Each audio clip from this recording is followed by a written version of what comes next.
superhero, who would you be? Who would win in a fight, Club or Lane or Creed? What's up, my people? This is ShowBizz, the adult, old school versus new school. I'm a relatively young man. My era of boxing is around Roy Jones Jr. I'm coming from the aspect of somebody who looked at the old school fighters only from a footage point of view and living the era around Roy Jones Jr. and on, the G-Man, Julian the Hawk Jackson. From my perspective, old school versus new school, boxing has gotten worse and not better. I think the old school fighters are better than the fighters today. When I say old school fighters, I'm not talking about those guys, man. That right there. I'm not talking about that. What I'm talking about is Jersey Joe Walcott, Willie Pep, Henry Armstrong, Sugar Ray Robinson, Joe Louis, the Mongoose, Archie Moore, Ezra Charles. I'm talking about those guys against the modern day fighter. Errol Spence, Keith Thurman, the Charlo brothers, Floyd Mayweather, Sugar Shane Mosley, Oscar De La Hoya, Tito Trinidad. Of course, you have fighters who can fight in any era. Sugar Ray Leonard, Floyd Mayweather, Lennox Lewis. You got guys that can fight in any era. What I hear a lot when talking about new school fighters and fighters today, they bring up modern day medicine and exercise equipment and coming from a more evolved approach to just exercise and physical fitness. I do have a rebuttal against that. I work out, so if anybody works out or lift weights, you can confirm what I'm saying.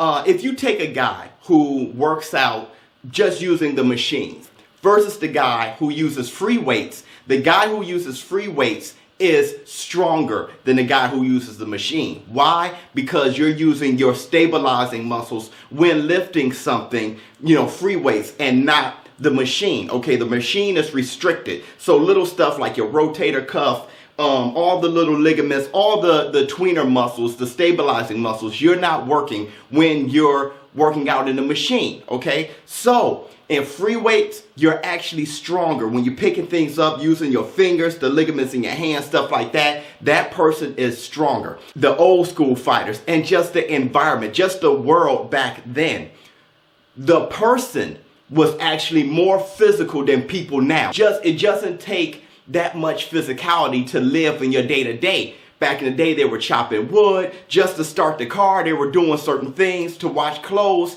Everything was manual. To heat the house, to go from one place to another, you were walking. Just the physical day-to-day labor, just to exist back then, you had stronger people. Case in point, why a fighter now, when he fights 3 times, he's busy?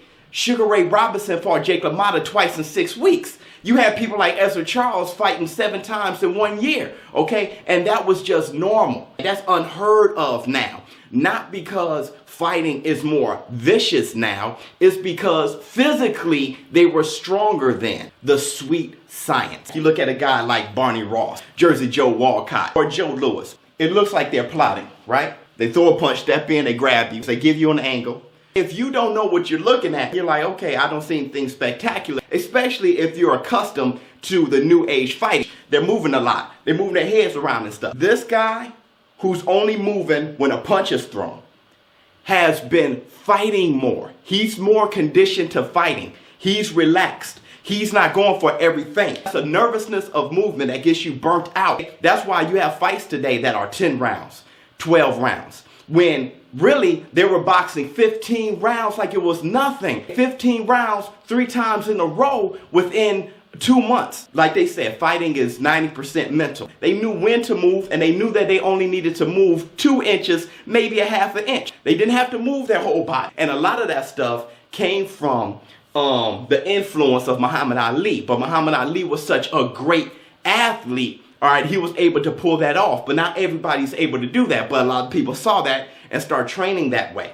People who box more or do anything more does it better than someone who does it less. I don't care if they're studying it. You can study it all you want in the classrooms. You can try to practice it.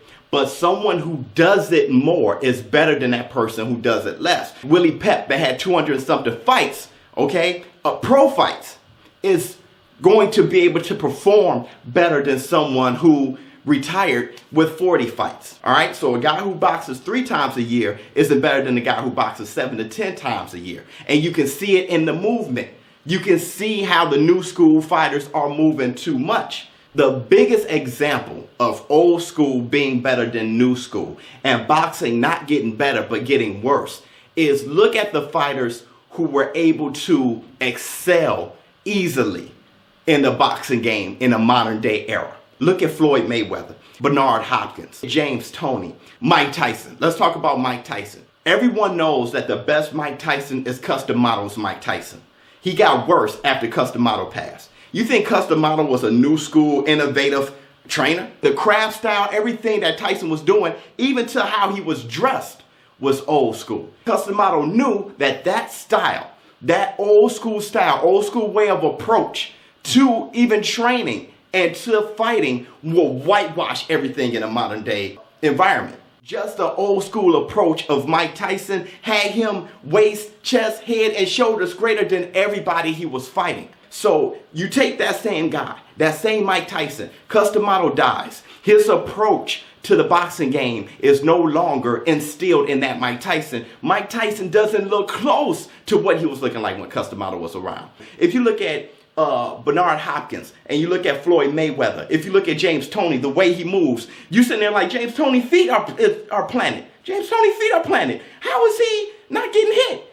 Why is he so comfortable? Have you ever seen James Toney, when you look at him fight, Holyfield or anybody, when you look at James Toney fight, the guy is chilling. The guy fought from middleweight to heavyweight, and he didn't look more anxious at heavyweight than he did at middleweight. The game was easy for James Toney. Why? Because he approached it with the sweet science from back when. So comment below. Let me know what you all think. Let me know if you think that new school fighting, the modern day boxer is better than the old school boxer. ShowBizz the adult. I'm out.